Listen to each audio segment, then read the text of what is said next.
this agency has gone without significant oversight for too long. When they pass laws that make it difficult for law-abiding people to obtain firearms, they really put me in danger.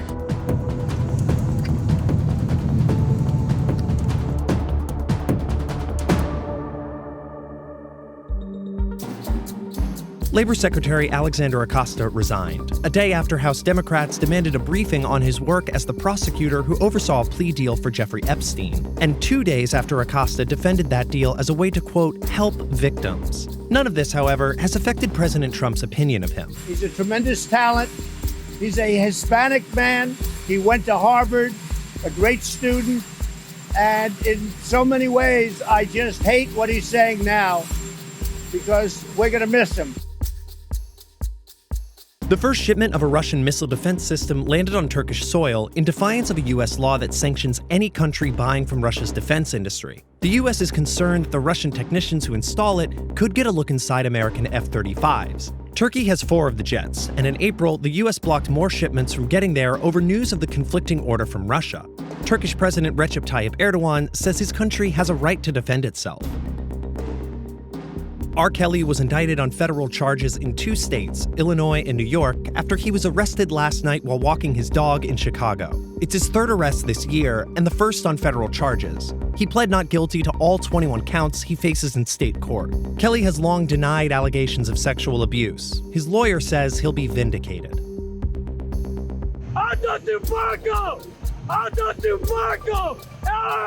The Coast Guard released this video of a raid on a submarine in the Pacific carrying about 17,000 pounds of cocaine. Narco subs are typically designed to slip just a few feet under the surface and are reportedly made cheaply out of local material. They've been coming into the U.S. regularly since the mid-90s, but the Coast Guard estimates that it only catches about 11% of them because they're so hard to spot.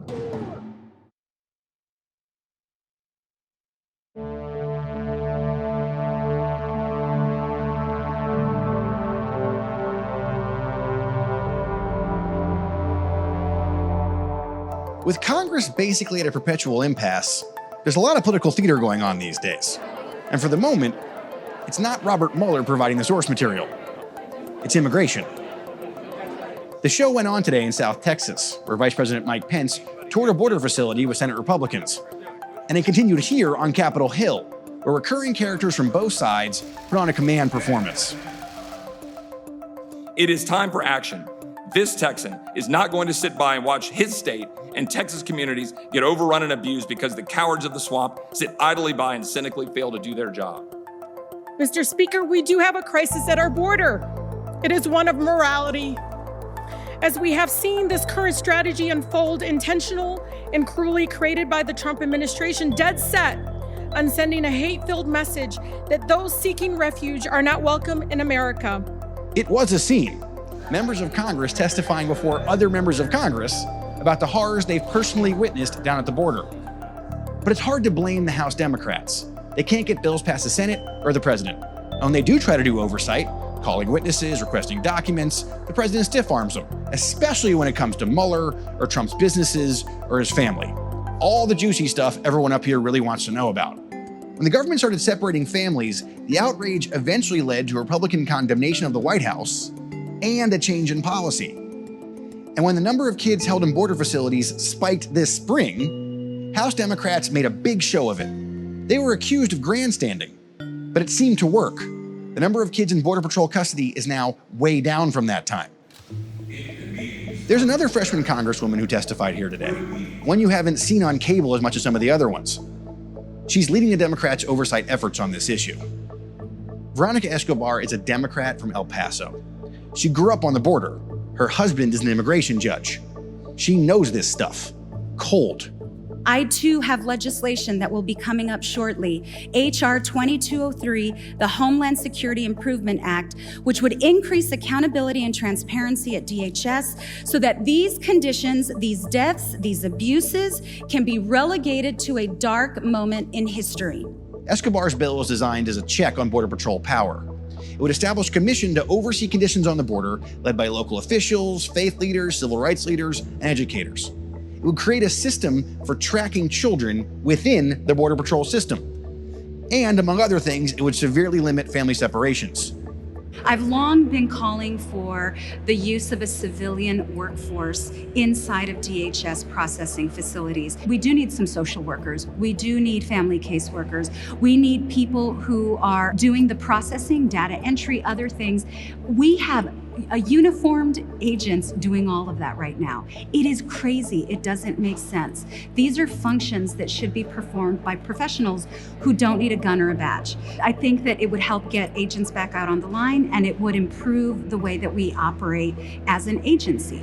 Escobar knows getting these reforms through the Senate will be tough, as in maybe impossible tough. But she hopes they can still use Congress's power of the purse to hold Trump accountable. This is also about looking to fiscal year 2020, and I've testified before the Appropriations Subcommittee on Homeland Security. I submitted everything that I was hoping to get into the bill. I'm in close communication with the appropriators there, so we'll see. I mean, it's a matter of trying every avenue possible to create change. Will Democrats act all as one with those purse strings this time? We'll see. I mean, we need to.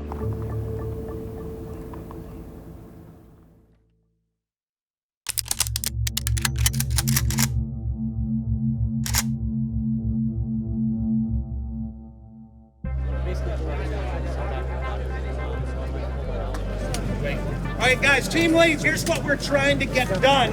You will pick up the folders you have here for the number of representatives or senators you're seeing. So we're going to stop by at those times. Hopefully the delegates will be able to meet with us.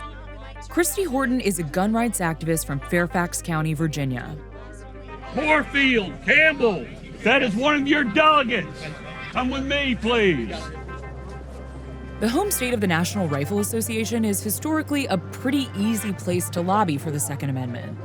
The Republican-controlled state house has successfully resisted efforts to change the state's gun laws so far. But on May 31st, a gunman opened fire at a municipal building in Virginia Beach, killing 12 people. Democratic Governor Ralph Northam called for a special legislative session to try to address gun reform. I will be asking for votes and laws, not thoughts and prayers. That special session happened this past Tuesday, and it was a magnet for people on both sides of the issue to rally, including Horton. What is this Virginia Citizens Defense League doing today? The whole subject of today's special session is gun control and gun rights and trying to reduce gun violence. So we're here to tell our delegates and our senators what we think and where we stand, and to share with them some of our concerns. I'm under 5 feet tall. I'm a woman. I really want to send the message to my legislators that when they pass laws that make it difficult for law-abiding people to obtain firearms, they really put me in danger.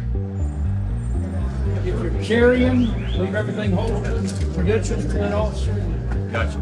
She lobbied Democratic delegates. Hello. Hi. So far, background checks haven't really stopped anything. Yes, some people have been denied, but there have been a lot of false positives. This is my husband, David Horton. Hey, David. And she made stops at friendlier offices where she and the staff were on the same page.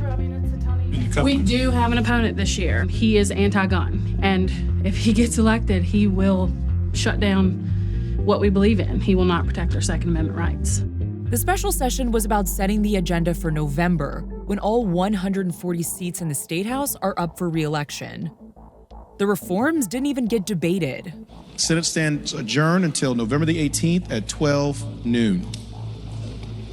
We vote November! You vote today! So no bills were passed Tuesday. No one expected them to be. But both sides think that framing the election around guns could be a way to win. Sheila Bynum-Coleman is one of a record number of Democrats challenging incumbent Republicans. She's running on guns. Something's definitely going to happen November 5th. These people are not going to be quiet. They're not going to stay home. They're going to come out. Bynum-Coleman is trying to unseat House Speaker Kirk Cox in a district that was recently redrawn to her advantage. An overwhelming majority of the people in your district want to see universal background checks on guns.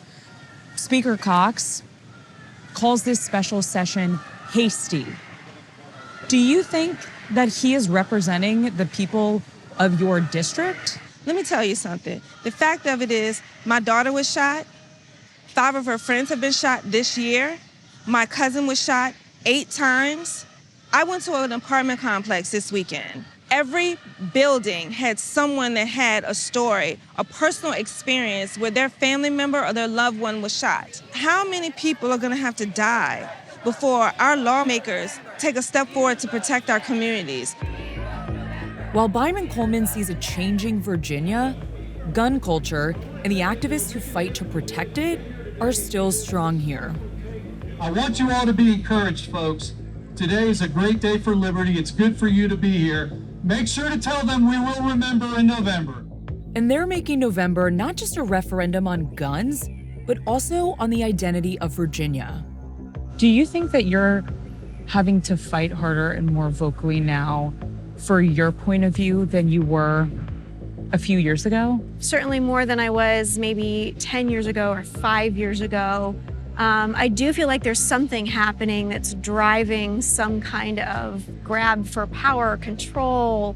And that's what concerns me, because the Second Amendment is about making sure that the government remains accountable to the people.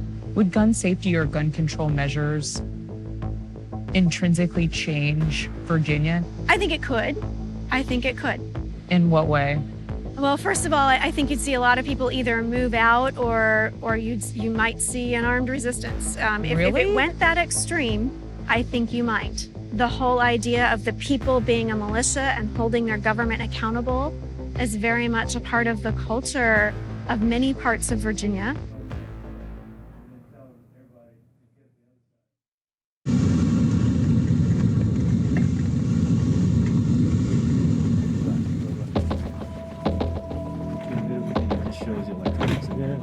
So what are we going to call this? It's Manning Creek. These researchers from the Missoula Fire Lab are doing something they almost never get to do. Hey, are we turning things on? They're setting up cameras and heat sensors right at the edge of a future wildfire to measure how far away from a blaze firefighters need to be to stay safe. Good morning. Hey, thanks for coming to help us out with this project. It's large scale. It's all part of a first-of-its-kind study called FASME, or the Fire and Smoke Model Evaluation Experiment. A lot of technical words that mean, basically, the Forest Service is going to burn this entire forest down and measure what happens with drones and remote sensors. You can't go out there and just collect smoke. You can't just go out there and collect soil.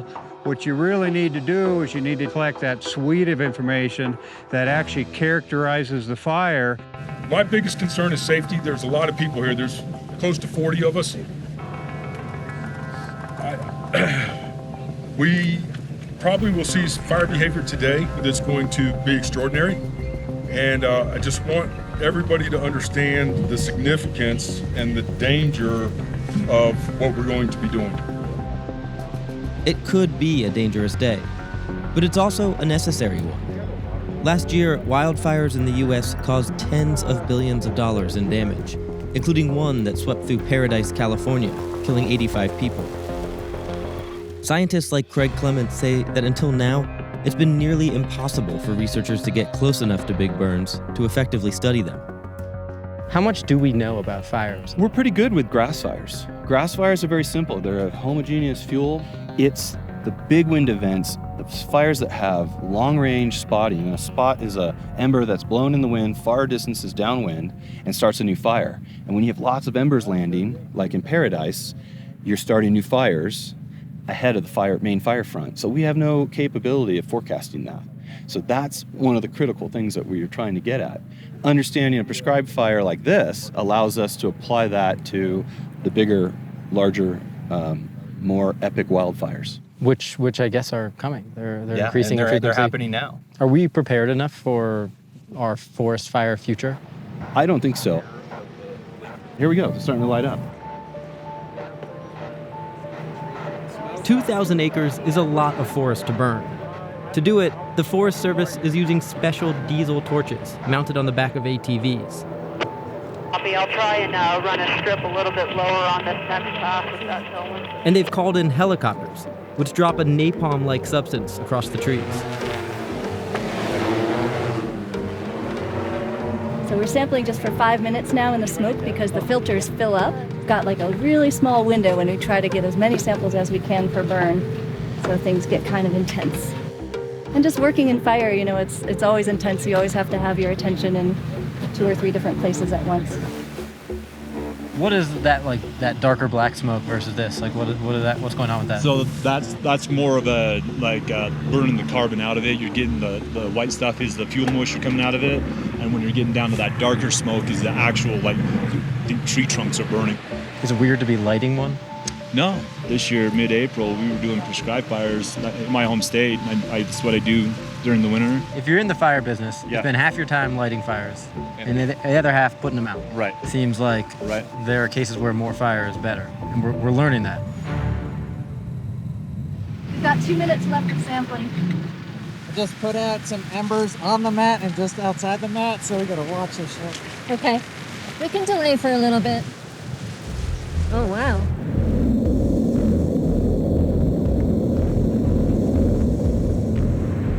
That's gonna come straight down to the edge of the fire, though, just so you guys know we're probably gonna get smoked in here for a second. It's gonna get smoky. Okay. No need to panic. It's just gonna get smoky. This is like the more intense moment.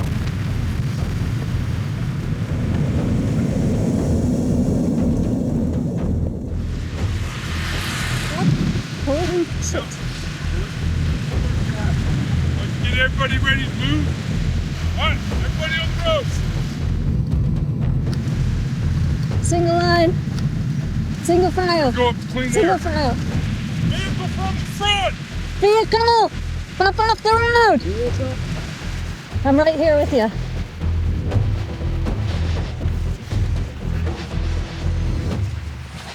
That's pretty intense. It got sporty for a second there, for sure.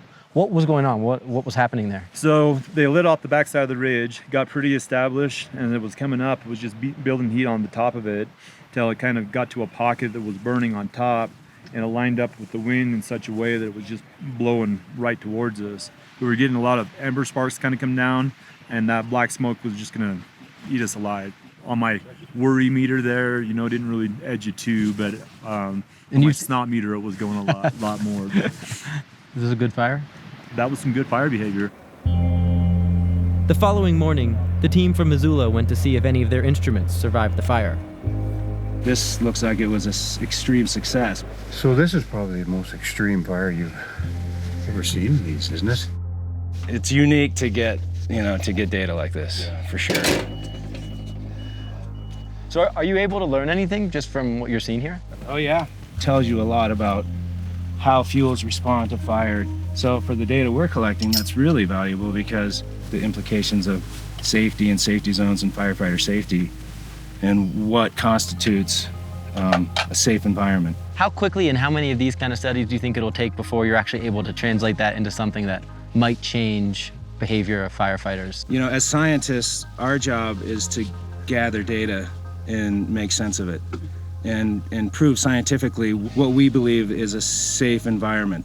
And I think that's the starting point. If you're really going to change a culture, it starts through an organic process.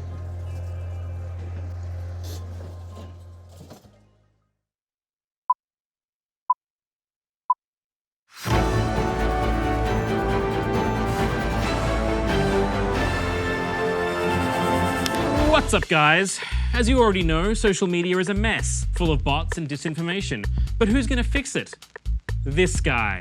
After a call out to people who think they've been silenced online, Trump organized a #social media summit, inviting a broad spectrum of people to the White House, from pro-Trump meme creators to pro-Trump Twitter personalities, to a pro-Trump singer-songwriter who's decided her brand is just trolling red carpet events with fashions by MAGA.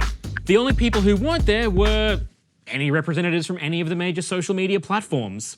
At the summit, attendees were greeted with posters of some important words you need in your vocabulary if you want to sound like a fringe social media personality who's complaining of anti-conservative bias despite having hundreds of thousands of followers. The White House even included the emphasis of each word so you can sound like you really know your shit by talking about deplatforming and shadow banning. But just as the big event was about to start, Twitter went down, which was an unfortunate coincidence and absolutely nothing more. Breaking news, we have just caught social media company Twitter shadow banning people at the social media summit. The initial salvo of the digital war just started, mark my words. Back inside the White House, it was time for the keynote speaker. And any concerns from haters that the event was just going to be a bunch of snowflakes complaining about their Twitter follow accounts proved to be patently false. It was just one guy. It was so different than it was even 6-7 months ago. I was picking up unbelievable amounts of people. And I'm hotter now than I was then, okay? Because, you know, you also cool off, right? But much hotter. Trump wasn't just there to talk about his hashtag Hot Girl Summer. He had other fish to fry. And I noticed things happening when I put out something, a good one, that people like, right? Good tweet. It goes up. It used to go up, it would say 7,000, 7,008, 7,017, 7,024, 7,032, 7,044. 7,009 years later, Trump was just about ready to move on. Then they go 7,009, 6,074. I said, what's going on? No, it never did that before. Trump didn't just complain about how his tweets don't do as well as they used to. He also complained about the ones that do. If I have a spelling deal, they will put it on. Donald Trump spelled the word "the" wrong, you know? He doesn't know how to spell "the." Which is a little unfair. The media doesn't jump on every little spelling mistake. Though if we could just quickly jump back to those posters outside.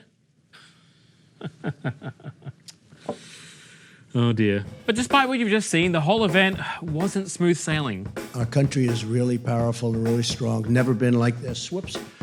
How did a fly get into the White House? I don't like that. I don't like flies. And when Trump finally started taking questions, the first cab off the rank was everyone's favorite former Fox News contributor, Sebastian Gorka. Then this happened.